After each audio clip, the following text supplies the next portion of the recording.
진영선 집사님 예배를 위해 기도해 주십니다. 다 함께 기도를 드리시겠습니다. 사랑이신 하나님, 한 주간도 우리를 지켜주시고 예배로 인도하여 주심에 감사드립니다. 오늘 이 예배가 1년 중에 어떤 예배가 되는 것이 아니라 오직 단 한 번뿐인 유일한 예배임을 마음에 새기며 감사와 찬양을 올려드리는 특별한 오늘이 되게 하여 주옵소서. 하나님의 뜻과 내 뜻 사이에서 갈등하며 나의 욕심을 채워간 지난 시간들을 뒤돌아봅니다. 회개의 영으로 우리를 깨닫게 하시고 죄에서 구원받는 이 시간이 되게 하여 주옵소서. 예수 그리스도를 닮아가는 진정한 크리스찬이 되게 하여 주옵소서. 세상의 많은 유혹과 시험 속에서도 하나님의 세밀하신 음성을 듣고자 애쓰며 하루하루 우리에게 허락하신 삶을 감사의 열매로 살아내는 성도가 되고자 합니다. 이러한 우리들을 사랑과 은혜로 보호하여 주옵소서. 예배의 찬양과 기도를 받아 주옵소서. 목사님을 통하여 전하여 주실 하나님의 말씀을 깨닫는 지혜와 믿음을 주옵소서. 일어나라 빛을 발하라 이는 내 빛이 이르렀고 여호와의 영광이 내 위에 임하였음이니라. 2019년 단비교회를 향한 하나님의 계획하심과 인도하심을 믿고 감사드립니다. 부흥의 세대가 되라고 하신 주님의 명령을 이제 우리 가운데 이루어지기를 간절히 기도합니다. 이를 위하여 오늘 오후 찬양 예배를 교회 부흥을 위한 특별 기도회로 모입니다. 이 기도회를 인도하시는 전도사님에게 성령의 능력을 주시고 함께 기도하는 모든 성도들에게 기도의 영을 부어주시며 이 기도회를 통하여 사단의 세력이 결박되고 하나님의 나라가 확장되며 단비교회를 통하여 이루실 열방을 향한 하나님의 사랑이 이루어지게 도와주옵소서. 지속적이며 뜨겁고 살아있는 기도회가 되게 하여 주시고 이를 통하여 우리가 하나님의 변화된 자녀로 살아가게 도와주옵소서. 표대를 향하여 달려가는 경주자는 오직 결승점을 향하여 다름질하듯이 우리도 예수 그리스도의 표대를 향하여 나아가는 성실한 경주자가 되게 하여 주시고 오직 주님만을 바라보고 나아갈 때 뜻을 이루기 위한 모든 것을 세워주실 것을 믿습니다. 임마누엘의 하나님께 감사드리며 이 모든 말씀 예수 그리스도의 이름으로 기도합니다. 아멘.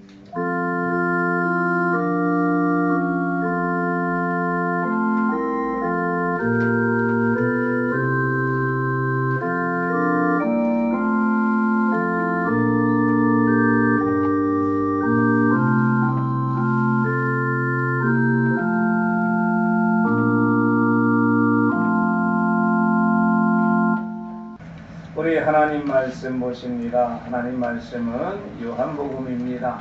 요한복음 3장 5절로부터 8절 말씀입니다. 하나님 말씀은 요한복음 3장 5절로부터 8절까지의 말씀을 우리 한 목소리로 합독합니다. 예수께서 대답하시되 진실로 진실로 내게 이르노니 사람이 물과 성령으로 나지 아니하냐 하나님의 나라에 들어갈 수 없느니라. 육으로 난 것은 육이요 영으로 난 것은 영이니 내가 네게 거듭나야 하겠다는 말을 놀랍게 여기지 말라. 바람이 위로 불매 내가 그 소리는 들어도 어디서 와서 어디로 가는지 알지 못하나니 성령으로 난 사람도 다 그러하니라. 아멘. 할렐루야. 이렇게 좋은 날 아버지 하나님 앞에 나와 예배하는 귀한 하나님의 자녀들에게 먼저 주님의 신령한 은혜와 놀라운 축복이 함께 하시기를 먼저 주님의 이름으로 간절히 축원을 드립니다. 우리 옆 사람과 인사 좀 나누시죠. 참 잘 나오셨습니다. 하나님의 은혜와 평안이 함께 하십시오. 네, 감사합니다. 우리 동영 청년이 아니네. 동영 신랑은 짝은 없다 말이야. 어제 야간 근무를 해가지고. 아 그렇구나. 야간 근무했구나. 난 또 그게 뭐야 그 짝을 그 추운데 오토바이 뒤에다 그냥 뻘건 다리를 싣고 다니는 사람은 처음 봤어. 어제.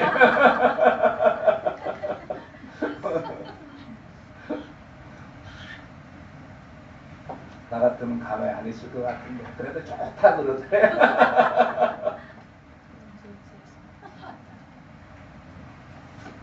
그래. 그렇게만 살면 아무 문제가 없지. 3개월 넘었는가? 아직 안 넘었지. 아, 3개월이 지나야 콩깍지가 벗어나기 시작해.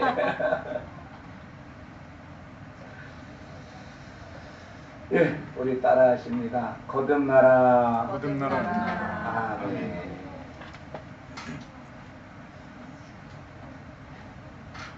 저와 여러분이 정말 하나님 앞에 참된 믿음을 원한다. 그리고 참된 기독교인으로 서기를 원한다면 우리가 마음을 다해 추구할 것은 다른 그 어떤 것이 아니라 우리가 잃어버린 하나님의 형상을 온전히 회복하는 것이 되어야 합니다. 아멘이시죠? 그것이 사실 우리가 이처럼 하나님 앞에 나와서 예배하고 하나님의 말씀을 붙잡고 살아가는 단 한 가지 이유인 것이지요.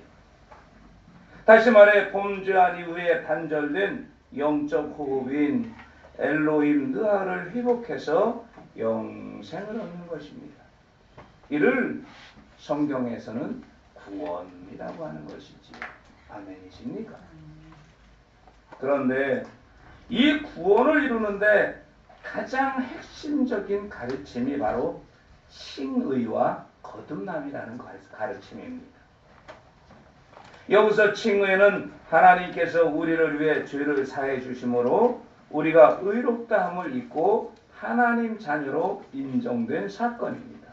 그리고 이렇게 하나님의 자녀가 된 우리가 이제 하나님의 숨결인 엘로힘 느아흐를 호흡하기 시작하여 마치 오염된 호수에 깨끗한 물이 계속 흘러들어가 점차 정화되듯이 우리 안에서 타락한 본성이 하나님의 그 숨결을 통해서 점차 깨끗하게 되어 실제적으로 하나님 자녀의 품성을 형성해 나가는 사건의 시작을 거듭남이라고 하는 거예요.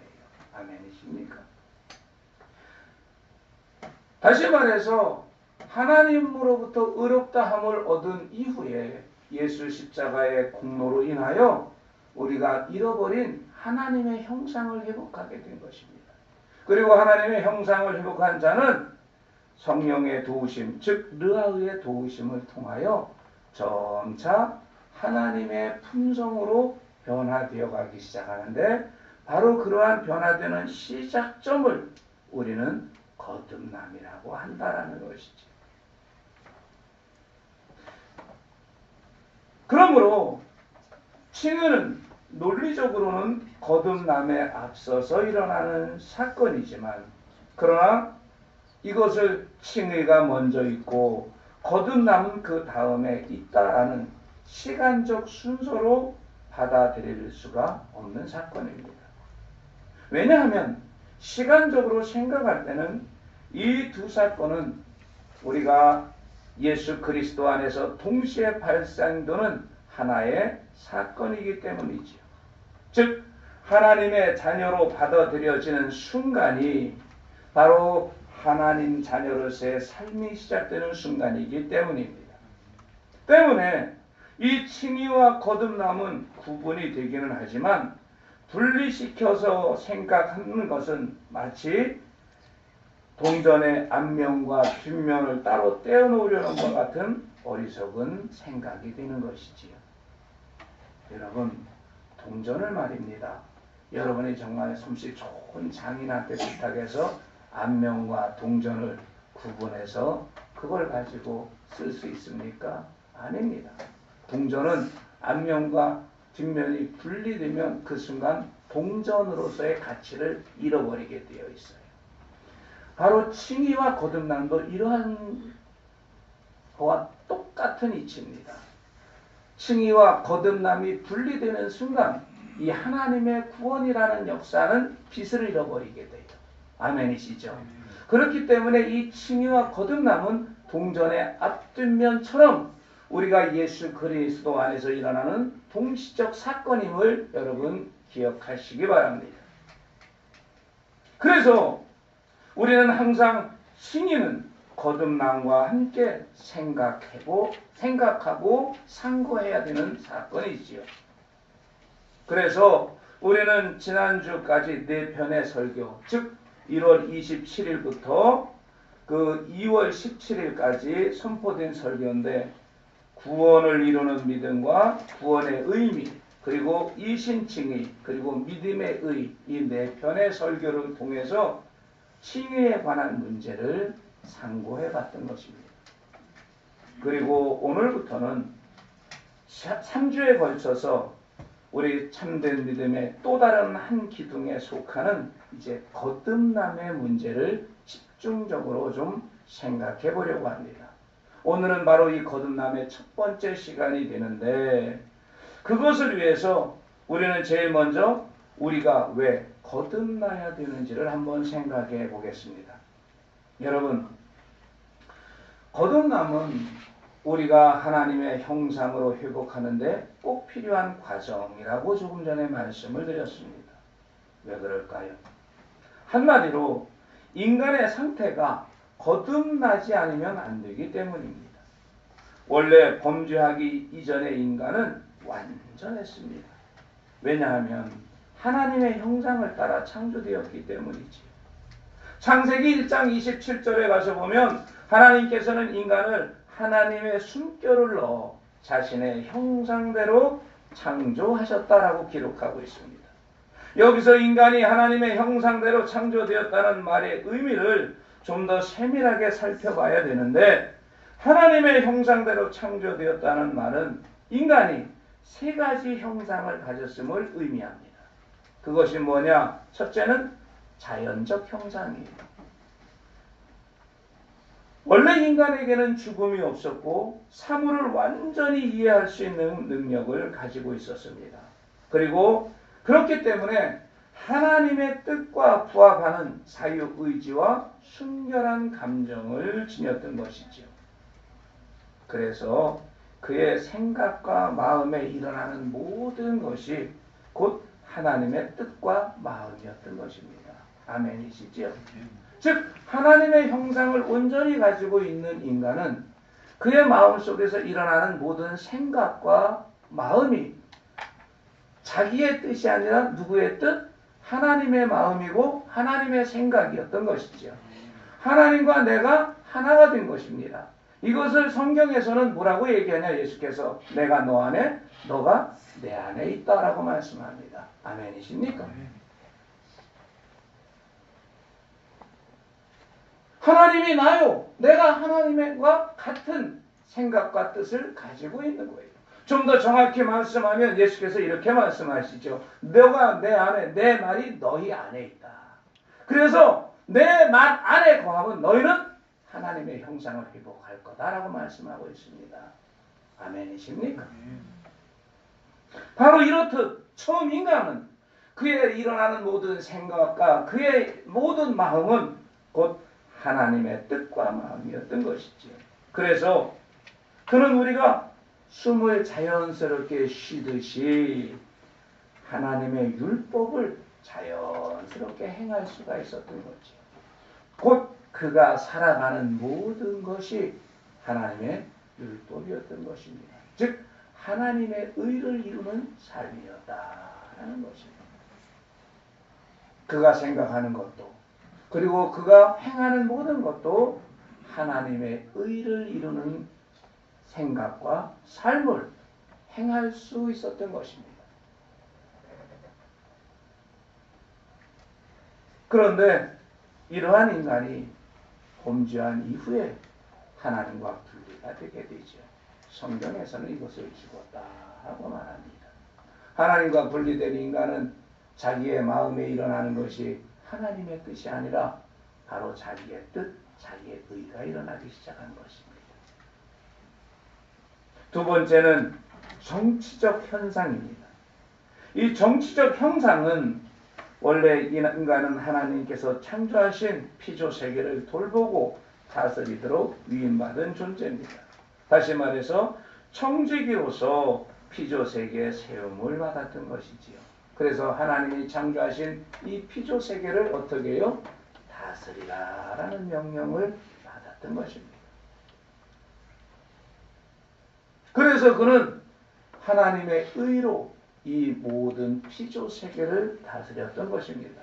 그리고 모든 피조 세계의 피조물들은 바로 이 하나님의 의로 다스렸던 처음 인간인 아담의 뜻을 따라서 순종하며 하나님의 평강이 이 피조 세계에 이루어지고 있었던 것이죠.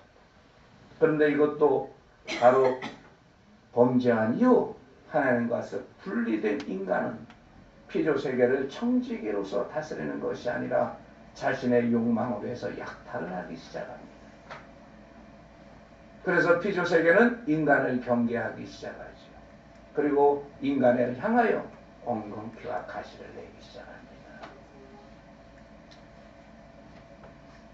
셋째, 도덕적 형상입니다.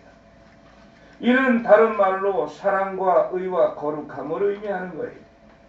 하나님께 충만했던 의와 거룩함이 하나님의 수민 느와흐를 가슴에 담은 인간에게 그대로 주어진 것입니다.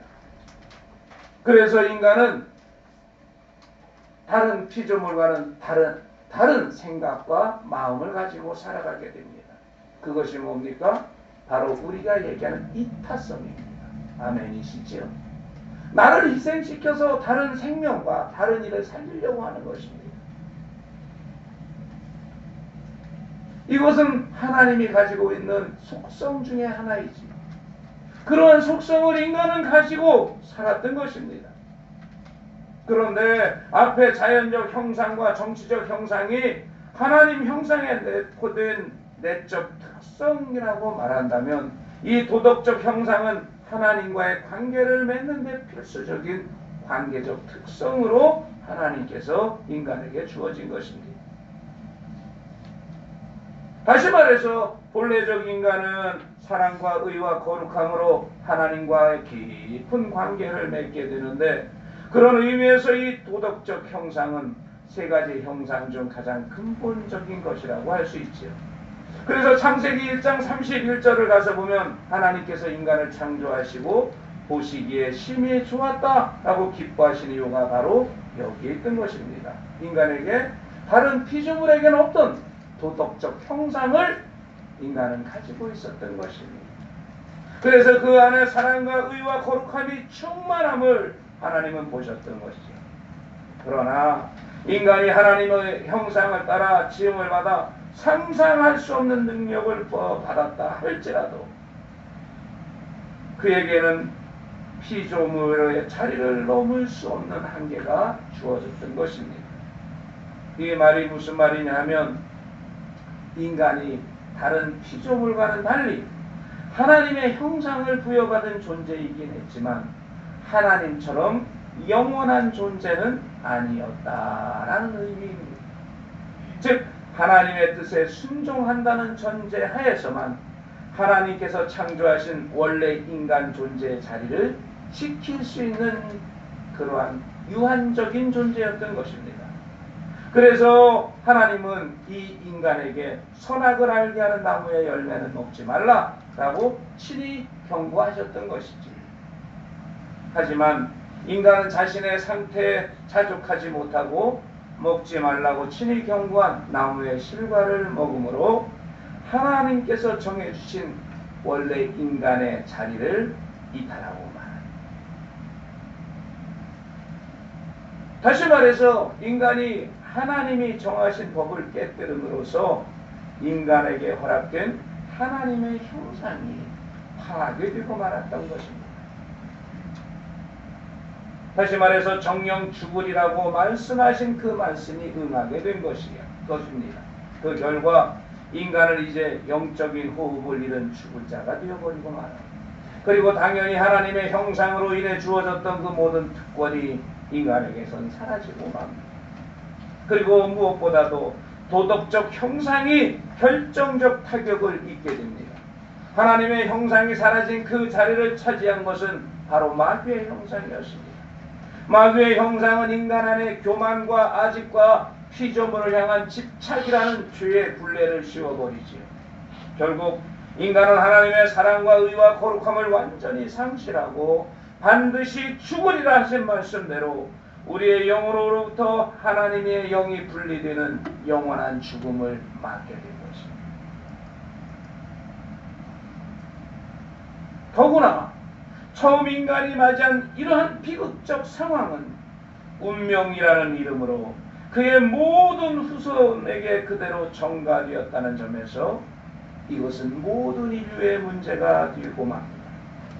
한마디로 아담 안에서 모든 사람이 영적으로 죽은 채 이 세상에 태어난다는 것입니다. 하나님의 생명이 떠났고 하나님의 형상은 파괴되었으며 사랑과 의와 거룩함이 상실된 채로 말입니다. 그래서 이 세상에 태어난 모든 인간은 본질상 마귀의 형상인 교만과 아집과 피조물을 향한 정욕의 노예로 살 수밖에 없었던 것이지. 여기에는 남녀노소 빈부귀천을 가릴 것 없이 단 한 명도 예외 없이 누구에게나 적용되는 비극인 것입니다. 그러므로 이 같은 삶의 운명을 근본적으로 바꾸지 않고서는 인간은 죄의 굴레를 벗어날 길이 없었습니다. 왜냐하면 완전히 근본적으로 새롭게 해야 하기 때문이죠. 완전한 새로운 생명으로 하나님의 숨을 호흡할 수 있는 자로 새롭게 태어나기 전에는 누구도 이 죽음의 저주에서 벗어날 길이 없었던 것이죠. 아멘이십니까?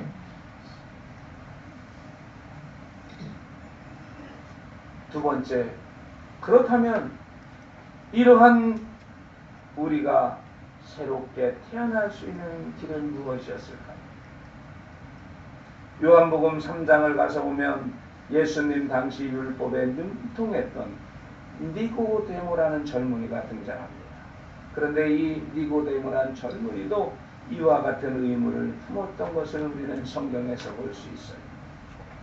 니고데모가 예수님을 찾아왔을 때 예수께서는 그에게 물과 성령으로 거듭나지 않으면 천국에 이르지 못한다는 말씀을 하십니다. 이에 대한 니고데모의 반응은 이렇게 나타나죠. 자, 우리 요한복음 3장 4절을 함께 읽어볼까요?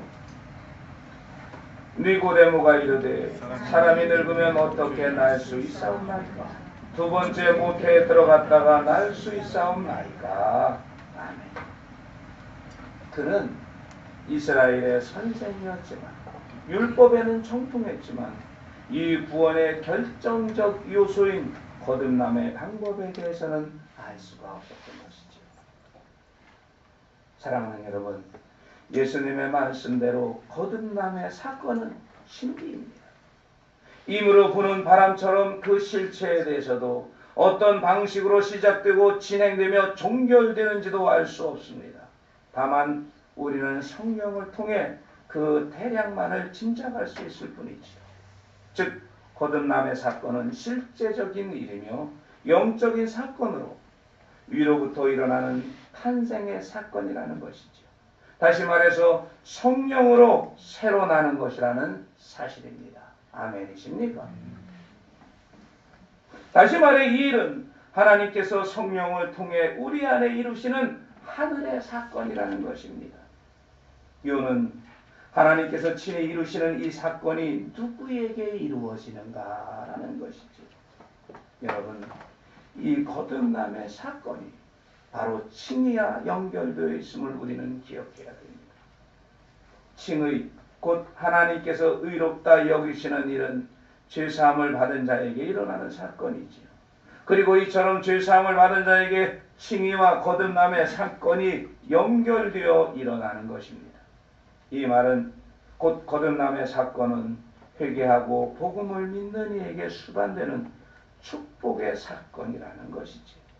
좀 더 알기 쉽게 정리하면 회개하고 복음을 믿는 자에게 죄사함과 칭의의 축복이 주어지고 이것이 곧 거듭남의 사건으로 이어진다라는 것입니다. 이 거듭남은 성령께서 우리 안에 일으키시는 일이라 그 일의 전모를 구체적으로 알 수는 없습니다. 그러나 거듭남의 사건이 일어나면 그 이전과 이후에 뚜렷한 차이가 있기 때문에 우리 안에 거듭남의 사건이 일어났는지의 여부는 명확히 알 수가 있어요. 이 거듭남은 인간의 탄생과 성장으로 비유하여 설명할 수 있습니다. 지금 저 뒤에 우리도 뱃속에서, 이건 뱃속이 아니다, 그쵸? 인큐베이터죠? 그러나 이 인큐베이터에서 나오기 전에 뱃속에 있는 아기 생명을 우리는 생각할 수가 있습니다. 그런데 이 뱃속에 있는 아기는 생명이 있지만 출생 이전에는 일부 사물을 분명하게 지각할 수 없어요. 눈이 있어도 볼 수가 없고 귀가 있어도 제대로 들을 수가 없습니다. 이것은 생명이 있지만 진정한 의미에서의 삶이라고 할 수 없죠. 진정한 삶은 아기가 세상에 태어났을 때 비로소 시작된다고 할 수 있습니다. 세상에 막 나온 아이는 감각과 지각을 통해 주변 세계와 교류하기 시작합니다. 모든 감각기관이 본래 목적대로 작동되어 보기도 하고 듣기도 하며 촉감도 느끼게 되는 것입니다. 다시 말해서 엄마 뱃속에서 살던 방식과는 전혀 다른 방식의 삶을 이 아기는 살게 되는 것이지요. 그런데 거듭남의 사건은 바로 이와 정확히 일치합니다. 영적으로 태어나기 전 그는 자연인 상태에 있습니다. 그러나 그는 하늘의 세계에 대해서 눈이 멀고 귀가 닫힌 상태예요. 그 결과 영적인 세계에 대해서 무지하며 하나님에 대한 지식도 없고 그분과 교제할 수도 없습니다. 또한 숨도 폐호흡을 하지 않아 폐로 숨을 쉴 수 있다는 것 자체를 모르는 아기처럼, 비록 그가 신앙생활을 한다고 할지라도 자신이 영적인 호흡을 할 수 있다는 것 자체를 모릅니다. 그러나 뱃속의 아이가 세상에 나오면 그가 전혀 다른 삶을 시작하듯이 거듭난 사람은 거듭나자마자 모든 것이 달라지죠. 무엇보다도 아이는 자신이 폐호흡을 한다는 것에 무척 놀라게 됩니다. 마찬가지로 거듭난 자에게 일어나는 이 영적 사건은 거듭남을 체험하는 사람에게는 무척 낯설고 두렵기까지 합니다. 이 사건은 영적 감각이 열려 성령의 임재를 체험하는 여러분의 체험과 같은 것입니다. 여러분이 처음 영적 감각이 열리면서 성령의 임재를 체험할 때 얼마나 낯섰습니까? 얼마나 두려웠습니까? 우리 청년 중 하나는 기도하다가 이 사건이 체험되자 맨발로 뛰쳐나갔을 정도로 낯설었던 거예요. 그렇지만 거듭나자마자 모든 것이 달라집니다. 그는 영적인 감각이 열리며 성령과 교통하기 시작합니다. 그리고 그의 영이 열려 하나님의 영광의 빛을 보게 되며 전혀 새로운 가치관이 형성되기 시작하지요. 그뿐만이 아닙니다. 귀가 열려 안심하라, 내 죄사함을 받았다, 가라, 그리고 더 이상 죄를 짓지 말라는 하나님의 자비로운 음성을 듣게 됩니다. 영혼은 빌립보서 4장 7절의 말씀처럼 모든 이해를 초월하는 평안을 누리게 되기 시작하지요. 그뿐만이 아닙니다. 깊은 내면에서 베드로전서 1장 8절 말씀처럼 형언키 어려운 영광 가득한 기쁨을 누리게 됩니다. 또한 로마서 5장 5절에서 바울이 고백한 것처럼 성령에 의해 마음에 부음받는 하나님의 사랑을 깊이 느끼게 됩니다.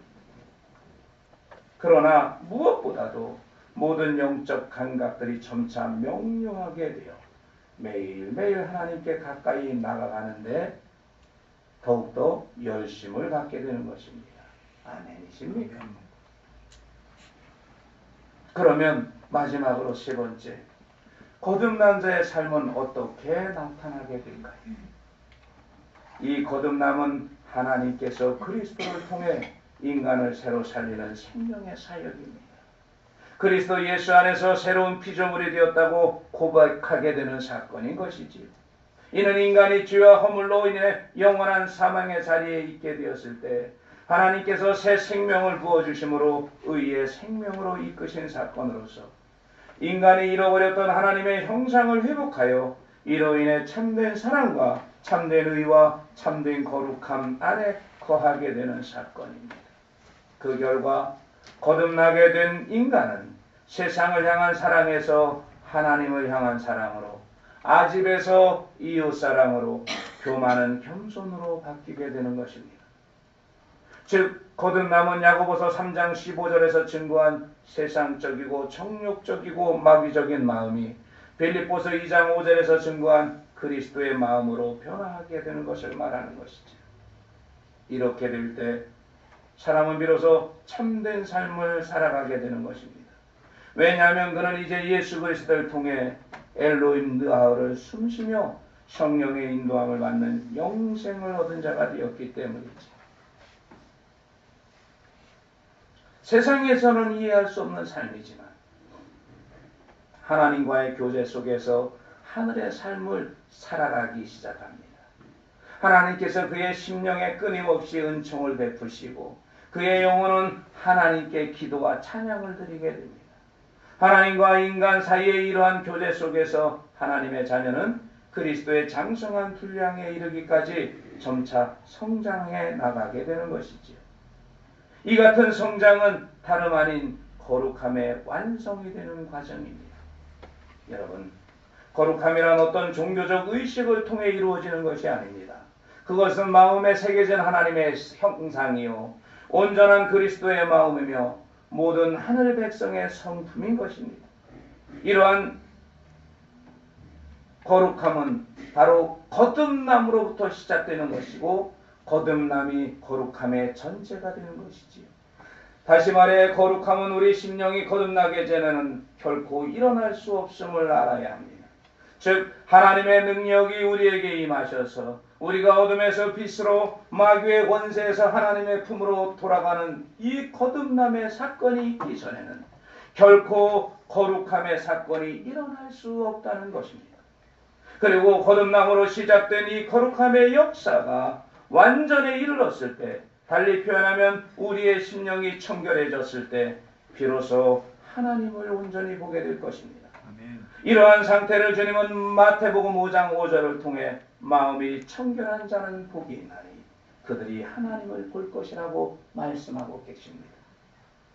오늘 함께 예배하는 모두가 이러한 거듭남의 축복을 통해 완전에 이르러 온전히 하나님을 볼 수 있기를 주님의 이름으로 축복합니다. 사랑하는 여러분, 거듭남은 구원을 이루는 핵심적인 축이자 복음의 핵심입니다. 그러므로 우리는 이 거듭남의 복음을 선포해야 됩니다. 이는 결코 상대를 무시하는 무례한 행동이 아닙니다. 오히려 영혼을 사랑하기에 그렇게 해야 됩니다. 참으로 영혼을 사랑하는 자는 거듭나야 한다고 외칠 수밖에 없습니다. 거듭나야만 구원의 은총을 입을 수 있기 때문입니다. 이 복음을 전하지 않는 것은 상대에게 예의를 차리고 그를 존중하는 것으로 착각하지 마십시오. 그가 지옥을 향해 달려가는 것을 그대로 묵인하고 방치하는 것이 되기 때문입니다. 여러분, 사랑하십니까? 그렇다면 다른 무엇보다 거듭나라고 외치십시오. 나는 세례를 받았는데요 라고 세례를 해서 거듭남이 필요 없다고 말하는 사람들도 있을 것입니다. 그들은 성례의 일환으로 세례를 받았으나 그것은 외적인 형식일 뿐 거듭남 없이는 하나님의 나라가 멀다고 그런 이들에겐 증거해 주어야 됩니다. 거듭남 없이는 그들의 실상은 아직 마귀의 자녀라는 불편하지만 참된 진실을 알려주어야 하는 것입니다. 세상을 사랑하여 교만과 분냉과 유혹과 욕정 등 멸망에 가증한 것들에게 영혼의 성전을 내어놓는 어리석은 삶을 살면서도 세례를 내세워 문제가 없다고 말하는 것은 오히려 세례를 짓밟는 행위임을 우리는 밝혀야 됩니다. 세례의 참된 본질은 거듭남으로 말미암은 거룩한 삶임을 증거해 주어야 됩니다. 거듭남만이 거룩함의 문을 여는 것이고 이 거룩함만이 하나님을 볼 것이기 때문입니다. 남에게 해를 끼치지 않고 살면 되지 않나요? 죄를 범하지 않고 술 취하지 않고 방탕하지 않고 살면 되지 않나요? 라고 말하는 이들에게도 우리는 거듭나라고 외쳐야 됩니다. 남에게 해를 끼치지 않을 뿐만 아니라 할 수 있는 한 모든 선한 일을 하는 이들에게도 거듭나라고 우리는 외쳐야 합니다. 왜냐하면 거듭남 없이는 참된 선행이란 있을 수 없기 때문입니다. 하나님의 모든 명령을 수행하려 애쓰고 교회 성례에 열심히 참여하며 경건의 삶에 최선을 다하는 사람이라 할지라도 우리는 이 거듭남의 복음을 전해야 합니다. 니고데모처럼 종교인의 생활에 신실하게 살아가고 있는 사람에게 주님께서 거듭나라고 말씀하셨듯이 존경받을 만한 삶을 살아가는 이들에게도 이 거듭남의 복음은 외쳐져야 하기 때문입니다. 거듭나지 아니하면 그 누구도 지옥을 피할 수 없기 때문입니다. 거듭남을 대신할 수 있는 것은 이 세상에 아무것도 없습니다, 여러분. 이 세상에서 그 어떤 좋은 것을 누린다 해도 만일 거듭나지 아니한다면 그는 모든 것을 잃은 것이나 마찬가지이기 때문입니다. 그러므로 우리는 이 거듭남의 은총을 구하는 기도를 날마다 지속해야 합니다. 여러분, 우리가 하나님 앞에서 거듭나지 않는다면 우리가 하는 그 모든 것들이 하나님 앞에서 다 헛된 것임을 기억해야 됩니다. 임마누엘 기도하십시오.